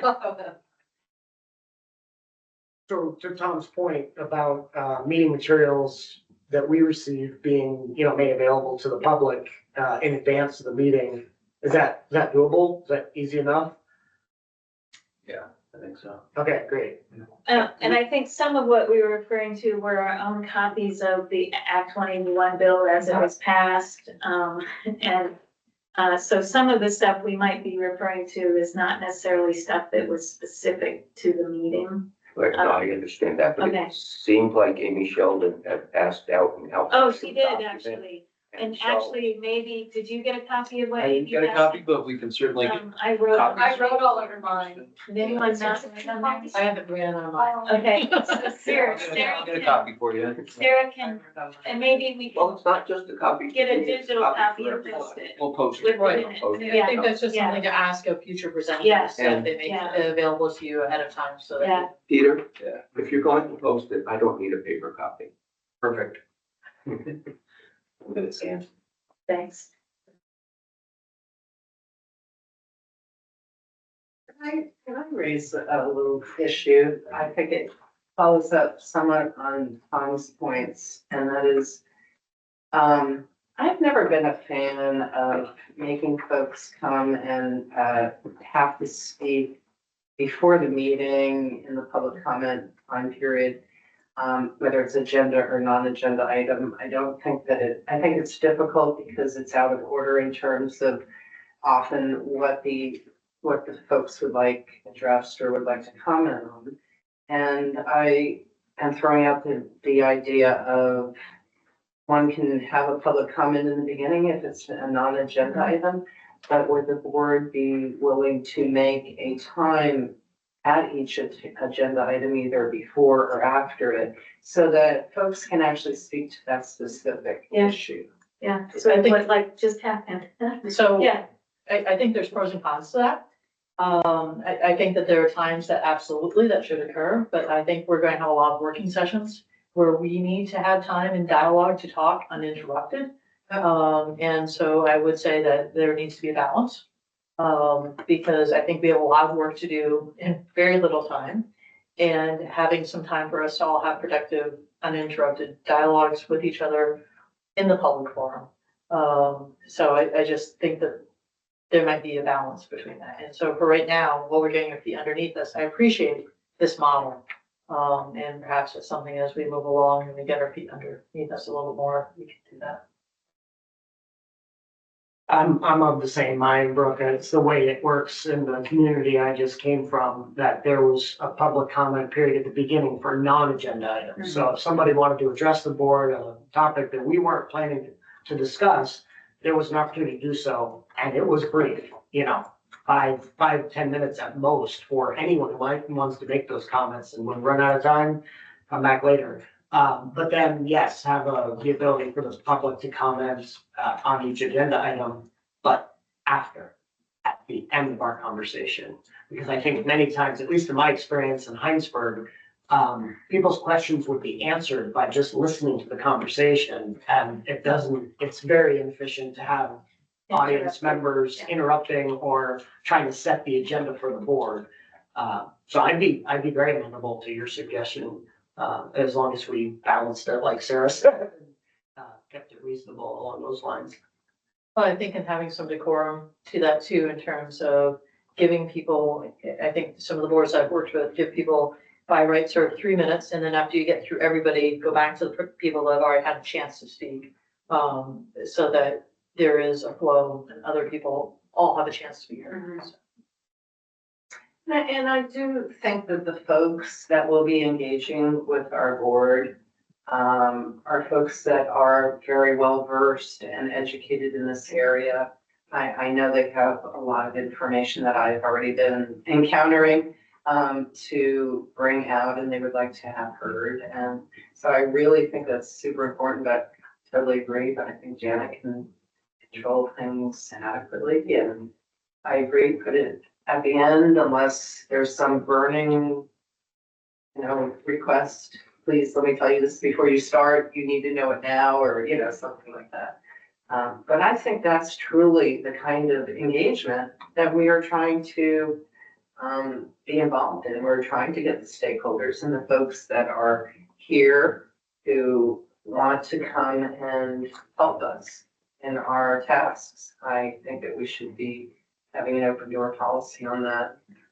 You know, obviously, we have tons of stuff to do, but I think it's so important that we make sure that we have time to listen. So do people like the Heinsberg model? Where you have a short agenda item at the beginning for non-agenda public comment, and then a second one before adjournment? Or if there are a number of issues, if somebody wants to speak before we move on to the next agenda item, so it's timely to the conversation, and, you know, an hour later, we don't hear something that we don't really understand, or. That is the Heinsberg model, what Brooke is describing. Oh, So if okay. you have That's 3 agenda I items, see. you basically have public comment at the close of each agenda I item see. before you move on. Okay. I like that idea. You were willing to let us go there, even though you said we should wait. I mean, it's always in the chair's control. and Right, I think as long as there is a prescribed time limit and Yeah. also a sort of forum that, people have a chance to let other people speak before, Yeah, just, okay. I think we can try that out. Maybe what we can do is be looking at our time, if we still have time under that agenda item, then, yeah, open it up. And if we really need to move on, maybe not. But in the board chair's discretion. And I agree, look, in these preliminary meetings, I mean, Thomas here, you know, okay, need to make sure everybody gets the agenda items or the agenda packet materials. Yeah, we're taking out the training wheels at this point, and we're figuring out how we're gonna be operating.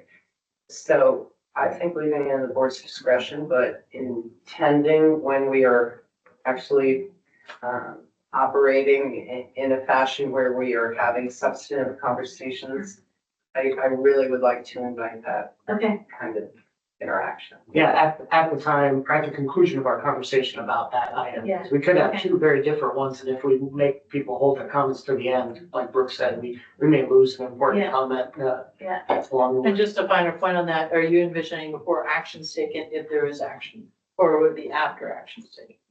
Oh, that's a good point. Before. It should be before, yeah. right. Yeah, what's Ask the point? board if there's discussion and then open it up. Yeah. I think I would always do that on our decision-making motions. Yeah, I mean, we're the well, leads here, but these are slightly. Maybe two not different about things. scheduling, but about, you know, the big ticket items. Absolutely. Yeah. So on that note, our sort of rules of procedure, the NRB had some, right? We haven't adopted any yet. Meeting protocol is oftentimes addressed in a rules of procedure document, at least for my municipal boards that I used to work with.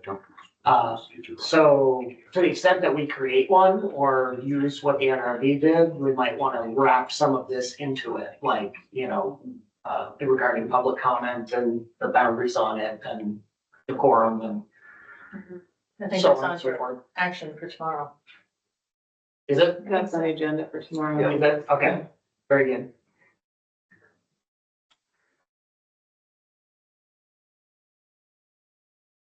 Anything else? Motion to adjourn? Are you accepting a motion to adjourn, or? do you- Sure. I'll move then. Okay, I'll second. okay. Any discussion on adjourning? Only that, is there anything else staff feels like we should talk about today versus tomorrow, since we're wrapping up a little early? No, I think Okay. we can get tomorrow. Okay, all those in favor? Aye. Aye. Unanimous. Thank you all for attending online. Thank you, yeah.